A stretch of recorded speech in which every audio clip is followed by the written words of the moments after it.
اب اس میں کے پی کی حکومت کے نمائندے سہیل آفریدی صاحب آپ کو نظر آ رہے ہیں، آپ کو وہاں پر جو شاہ فرمان صاحب ہیں وہ نظر آ رہے ہیں، پھر آپ کو بیرسٹر گوہر نظر آ رہے ہیں، لیکن گنڈا پور صاحب وزیر اعلیٰ خیبر پختونخوا اس سلسلے میں ایک کلیئر پالیسی کے ساتھ آئے. ایک بل ہے، اس بل کے حوالے سے میں نے آپ کو بار بار اپڈیٹ کیا. اس بل کے بارے میں گنڈا پور صاحب اور ان کے بھائی، بلکہ گنڈا پور برادران وہ دونوں جو ہیں وہ مجھ سے نے کہ بل بہترین ہے اور ٹھیک ہے اور صوبے کے مفادات کے تحت ہے تو منظور ہونا چاہیے، لیکن اس وقت روک دیا گیا ہے. یہ جو بل رکا ہوا ہے، یہ بل منظور اگر نہیں ہوتا تو وفاق کے منصوبے رک جائیں گے. تو وفاق یہاں یہ کرنے کی کوشش کر رہا ہے مبینہ طور پر کہ فاٹا نکال لیا جائے علاقے واپس وفاق کے ہاتھ میں، تو یہ ہو جائے گا. کے پی والے کہہ رہے ہیں کہ یہ نہیں کیا جا سکتا، اور اگر یہ آپ کریں گے تو اس سے بدامنی کے مسائل پیدا ہوں گے، اس سے پرابلمز پیدا ہوں گے، یہ نہیں کیا جا سکتا. لیکن خبر یہ ہے کہ وفاق اس بارے میں سنجیدگی سے غور کر رہا ہے، اور گنڈا پور صاحب سے کچھ لوگ اس سلسلے میں بات کر کے اس معاملے کو اگر ایسے نہیں تو ویسے حل کرنے کی کوشش میں ہیں. تو دیکھیں یہ کہاں جاتا ہے. لیکن پاکستان تحریک انصاف کے پاس ایک بڑا کارڈ ہے. پاکستان تحریک انصاف کو اپنی سیاست میں اس بڑے کارڈ کو ڈھنگ سے استعمال کرنا ہوگا. ابھی تک پاکستان تحریک انصاف نے اپنے فیصلے ٹھیک نہیں کیے ہیں، اس لیے پرابلمز ہوئی ہیں. ملک ریاض صاحب کا معاملہ میں نے آپ کو پہلے بھی بتایا تھا، اور یہ خبر اعزاز سید صاحب نے دی تھی. اور آپ دیکھیں تو ملک ریاض صاحب جو دبئی میں بیٹھے ہوئے، وہاں پر وہ بحریہ ٹاؤن پراپرٹیز کے نام سے کام شروع کر چکے ہیں. بہت بڑا پروجیکٹ ہے، دنیا بھر سے انویسٹرز اس میں حصہ لے رہے ہیں. نیب نے پاکستان میں لوگوں کو کہا تھا کہ وہاں پہ خبردار پیسے مت لگانا، اور خبردار ملک ریاض کے پروجیکٹس میں مزید بھی پیسے مت لگانا. جس نے لگائے وہ ذمہ دار خود ہوگا. ملک ریاض کے معاملے میں مصیبت ہے ملک ریاض کے ساتھ، کیونکہ عمران خان صاحب کا القادر یونیورسٹی والا کیس ہے. تو ملک ریاض عمران خان کے خلاف ایک ایسی گواہی دے دے کہ عمران خان کے لیے مصیبت پیدا ہو، تو کچھ اس طرح کی چیز ہے. اب میں نے آپ سے کہا تھا ایک جرنیل کے بیٹے عبداللہ گل صاحب، حمید گل صاحب مرحوم کے بیٹے، انہوں نے خبر دی اپنے ٹویٹر پہ، اور وہ خبر جہاں سے ان کے پاس آتی ہے اس کو پھر وہ اسی طرح سے ٹویٹر پہ پیسٹ کرتے ہیں. انہوں نے کہا چیئرمین بحریہ ٹاؤن ملک ریاض حسین، سابق ایم پی اے اور ڈائریکٹر لینڈ حاجی امجد محمود چودھری اور کنٹری ہیڈ محمد شاہد قریشی کے حکومت پاکستان سے معاملات طے پا گئے. حکومت پاکستان سے معاملات طے پا گئے. تو ملک ریاض صاحب باہر رہنے پر مجبور ہیں. نیب ان کے خلاف کارروائیاں کر رہا ہے. نیب نے ملک ریاض کے پروجیکٹس میں کراچی میں، راولپنڈی میں کئی جگہوں پر کارروائی کی، چھاپے مارے، توڑ پھوڑ کی، چیزیں اٹھا پٹک کی. ملک ریاض صاحب ہر بار آ گئے اور آ کر کہا کہ میرے ساتھ زیادتی کی جا رہی ہے، میں نے اس ملک میں اتنی خدمت کی ہے، اتنا کاروبار کیا ہے اور اتنا اس ملک کے لوگوں کو دیا، یہ میرے ساتھ کیا کیا جا رہا ہے. آپ جو کرنے میں جھوٹی گواہی نہیں دوں گا. جب ملک ریاض نے کہا جھوٹی گواہی نہیں دوں گا تو لوگوں نے کہا پھر ٹھیک ہے، القادر بھی چل رہا ہے، زمین ملک ریاض نے دی ہے، ملک ریاض کہہ رہا ہے جھوٹی گواہی نہیں دوں گا، عمران خان کے معاملات ہیں، تو یہ عمران خان پہ پریشر کا معاملہ ہے. اب اگر ہمارے سامنے خبر یہ آ رہی ہے کہ ملک ریاض کے معاملات طے پا گئے ہیں، تو کیا اب ملک ریاض گواہی دیں گے یا نہیں دیں گے؟ یہ سوال بہت بڑا ہو گیا ہے.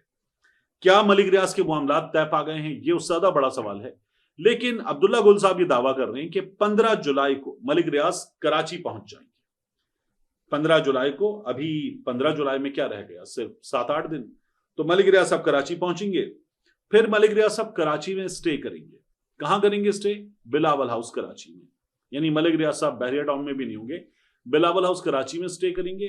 اور وہاں سے ملک ریاض صاحب جب اجازت مل جائے گی تو پھر جائیں گے اسلام آباد، اور ملک ریاض صاحب وہاں سیکیورٹی کلیئرنس ہونے کے بعد جائیں گے. اب اس معاملے میں عبداللہ گل صاحب جو خبریں آ رہی تھیں اسی طرح کی خبریں ہیں کہ آصف علی زرداری صاحب نے، یوسف رضا گیلانی صاحب نے، اسحاق ڈار صاحب نے اور وزیر داخلہ محسن نقوی نے کلیدی کردار اس معاملے میں ادا کیا. میں آپ کو بتاؤں محسن نقوی صاحب زرداری صاحب بہت قریب ہیں. گیلانی صاحب اور ملک ریاض صاحب ان کے بھی بڑے اچھے تعلقات ہیں. جو شو ہوا تھا دنیا نیوز پہ، جو لیک ہو گیا تھا، ملک ریاض، مہر بخاری، مبشر لقمان، اس میں درمیان میں کال آئی تھی، ہاں بنی کیا حال ہے. فون کال ملک ریاض نے پکڑائی، اور پکڑا کے اٹھانے کے بعد ملک ریاض کو فون پکڑا دیا اور ملک ریاض نے کہا تھا ہاں بنی کیا حال ہے.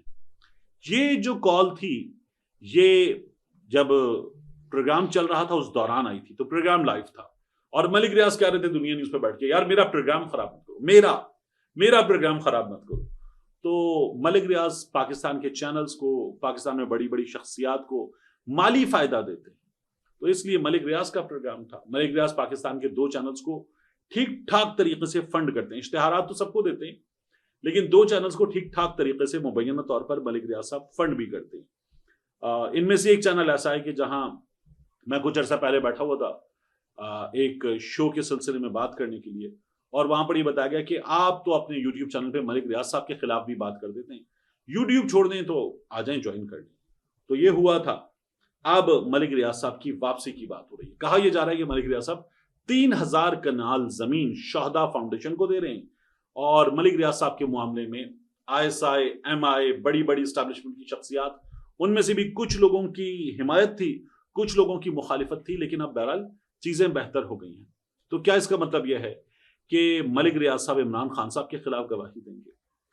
جہاں تک مجھے اندازہ ہے، اور میں نے بحریہ ٹاؤن کے لوگوں سے، کچھ لوگوں سے بات کی جو ملک ریاض صاحب کے ساتھ کام بھی کر چکے ہیں، تو ان کا یہ کہنا ہے کہ ملک ریاض صاحب عمران خان صاحب کے خلاف گواہی نہیں دیں گے. لیکن اس سسٹم کو ملک ریاض صاحب کی ضرورت ہے، اور ملک ریاض صاحب یہ جو اس سسٹم میں واپسی کے لیے کر رہے ہیں اس کے نتیجے میں یہ واپسی ہو جائے گی، ملک ریاض صاحب کے معاملات سیٹ ہو جائیں گے اور ملک ریاض صاحب کی واپسی ہو جائے گی. انہی تمام چیزوں کی بنیاد پہ کچھ لوگ پھر آگے جا کر کہتے ہیں کہ عمران خان صاحب کے معاملات بھی 4-4.5 مہینے میں میکس ٹھیک ہو جائیں گے اور چیزیں پاکستان میں بہتر ہوں گی.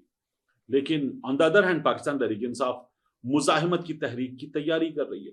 ویسے وہ مہینوں سے کر رہے ہیں. پہلے تھا نا اس کے بعد چلائیں گے، اس کے بعد چلائیں گے، اس کے بعد تحریک چلائیں گے، پھر ہوتے ہوتے ہوا رمضان کے بعد، عید کے بعد، پھر اس کے بعد، پھر محرم کے بعد، بقرعید کے بعد، اب محرم کے بعد، پھر عاشورہ کے بعد.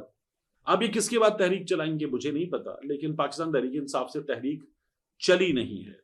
یہ تحریک چلانے کی بات کر رہے ہیں مگر تحریک ان سے چلی نہیں ہے. ہاں یہ ٹیلی ویژن پہ آ کے دعویٰ کرتے ہیں تحریک جب چلے گی اتنی بھرپور چلے گی کہ تحریک شروع بھی نہیں ہوگی، لوگ نکلیں گے بھی نہیں، رستے میں ہوں گے، تمام باتیں مان لی جائیں گی. یہ ان لوگوں کے دعوے ہیں. ان پہ گولیاں چل چکی. انہیں اب سنجیدگی سے سوچنا چاہیے کہ ان کی بات مان لی جائے گی، ایسا کچھ نہیں ہونے جا رہا. ملک ریاض جو ٹویٹر پہ اتنے بڑے بڑے دعوے کر رہا تھا وہ اپنے معاملات سیدھے کر گیا ہے. پاکستان تحریک انصاف کے کچھ لوگ کہتے ہیں کہ عمران خان کو جیل میں وقتاً فوقتاً ملنے والوں نے یہ بتایا ہے کہ خان صاحب جیل کے باہر انقلاب آ کر بیٹھا ہوا ہے، کسی بھی وقت دھکا دے کر دیواریں گرا دے گا. یہ پاکستان تحریک انصاف کے کچھ لوگ کہتے ہیں کہ عمران خان کو اندر جا کر ایسے بتایا جاتا ہے. عمران خان کو سچویشن ٹھیک نہیں بتائی جا رہی. میں نے کہا اس کا کیا مطلب ہے کہ کیا عمران خان کے لیے لوگ نہیں نکلتے؟ گولی چلی تھی، لوگ مرے تھے.